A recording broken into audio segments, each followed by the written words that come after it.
শরীর খারাপ থাকলেও আমরা কিন্তু চুপচাপ বসে থাকতে পারি না। তো আমরা সংসারের জন্য অনেক কিছু চিন্তা ভাবনা সব কিছুই করি।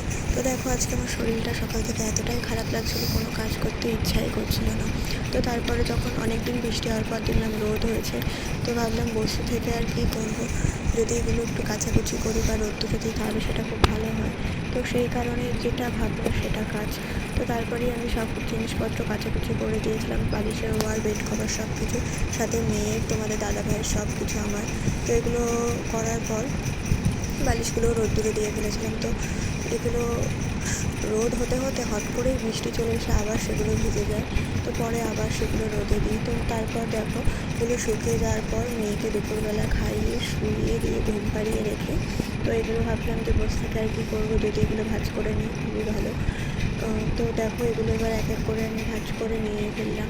তো আমরা মেয়েরা জানো তো কোনো সময়ই চুপচাপ বসে থাকতে পারি না, এবং সারাদিন কাজ করার পর যখন কেউ এসে বলে যে সারাদিন তুমি কী করেছো, তখন কিন্তু আমাদের খুবই খারাপ লাগে। এই কথাটা কেউ আমাকে বলে না, আমি জাস্ট তোমাদেরকে বললাম, কিন্তু শুনতে খারাপ লাগে। তো দেখো মেয়ে এখন ঘুমোচ্ছে, আর ফাইনালি এগুলো গোছানো কমপ্লিট হয়ে গেছে, তোমাদের সাথে শেয়ার করলাম। তো দেখো শরীরটা এতটাই খারাপ লাগছে, চোখ মুখ কেমন লাগছে নিজেকেই নিজে চিনতে পারছি না এমন একটা। তো ঠিক আছে, ভিডিওটা এই অবধি।